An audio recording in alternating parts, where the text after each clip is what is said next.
Assalamu Assalamu alaikum alaikum wa warahmatullahi rahmatullahi wa wabarakatuh. barakatuh. Шешендерге қараңыз, жынданған адам сияқты бірінің артынан бір айналып қуып билеп жүреді. Сондай-ақ басқа сопыларға да қараңыз. Олар да өздерінше билеп жынданып жүреді. Осылайша олардың барлығы шайтанның көмегімен жаппай психоз бен гипнозға түседі. Мұның бәрі шайтанның бидғаты болып табылады, және бұлардың Аллахтың дініне ешқандай қатысы жоқ. Сендер мұны қайдан алдыңдар деген сұраққа олар пайғамбар саллаллаху алейхи вассалам Әбу Бәкірге жақында Мединаға барып хижра жасайтындығын айтқан кезде Әбу Бәкір қуаныштан секіріп пайғамбар саллаллаху алейхи вассаламды айналып жүгірді деп жауап береді. Енді мен сопыларға Әбу Бәкірдің қуанышы мен секірісі Аллахтың дініне қандай қатысы бар деген сұрақ қойғым келеді. Бұл іс жай ғана Әбу Бәкірдің қуаныштан болған эмоциясының жарқын көрінісі болып табылады. Әр адам өз эмоцияларын өзінше білдіреді. Мысалы, басқа адам секірусіз және артық қозғалыссыз күлетін еді осындай жағдайда.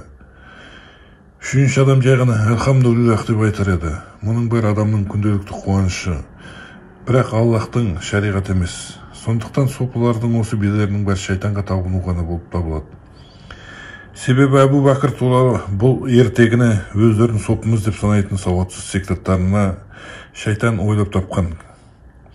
Біріншіден, бұл туралы ешқандай сенімді хадис жоқ, және де ешкім пайғамбардың саллаллаху алейхи вассаламның Әбу Бәкірмен сөйлескенін көрген емес. Өйткені олар екеуі ғана тұрған осы сөздер айтылған кезде. Екіншіден, пайғамбардың саллаллаху алейхи вассаламның өзі де, сахабалар да, тәбииндер де ешқашанда сопылар сияқты билеген емес. Үшіншіден, сахабалар да, тәбииндер де зікірді тек қана отырып жасаған, ешқайсысы жүгіріп не секірмеген жынданған адамдардай. Төртіншіден, Әбу Бәкірдің әрекетін шындық деп санаған күннің өзінде барлық мұсылмандар оның осы жасаған қимылдарын ұстануға міндетті деген дәлелдер жоқ. Бесіншіден, барлық мұсылмандар адасқан адамдардың артынан емес, тек қана пайғамбардың саллаллаху алейхи вассаламның артынан ерулері керек.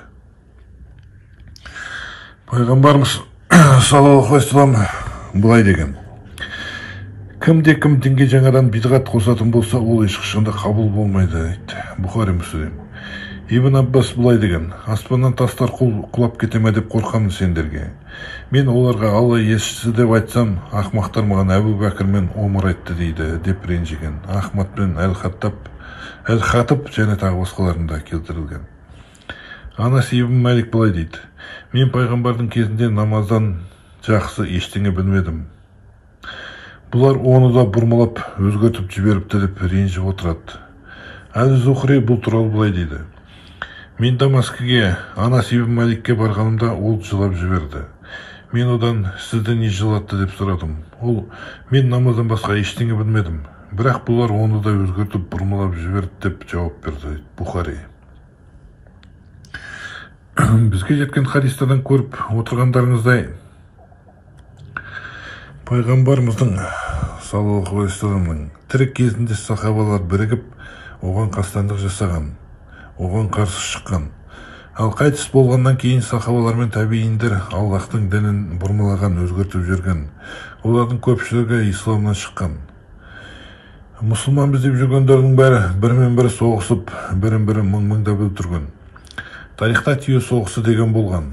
Бұл соғыста сахабалар біріне-бір қарсы соғысып, 34 мың сахаба өлген осы соғыста. Бір соғыста ғана. Одан кейін Сиффин шайқасын естеріңізге түсіріңіздер. Онда да ондаған мың сахаба бірін-бірі өлтірген.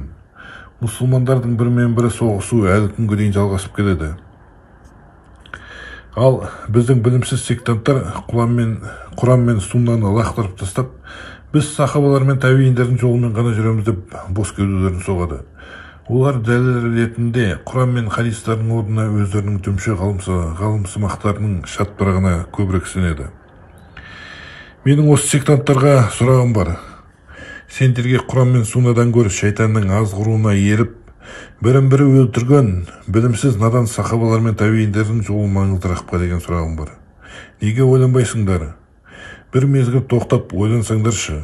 Мен сендердің жауларың емеспін. Мен иншаллах сендермен бірге жәннаттың төрінде болғым келеді, бауырларым. Сондықтан Құран мен Сунна тұрғандың кезде тек білімсіз соқыр сектанттар мен дін фанаттары ғана дүмше ғалым сымақтар мен адамдардың шартпырағын ұсынады. Мен баршаңызды тек қана діннің түп нұсқасына, Құран мен сүннетті ұстануға шақырамын. Егер шындық іздесеңіздер, менің ютубтағы бейне каналыма жазылыңыздар, Мейрам Мейірханов. Және де менің сайтыма кіріп шындықты оқыңыздар. Сайттың адресі islam.kz.kz. Ассаламу алейкум ва рахматуллахи ва баракатух.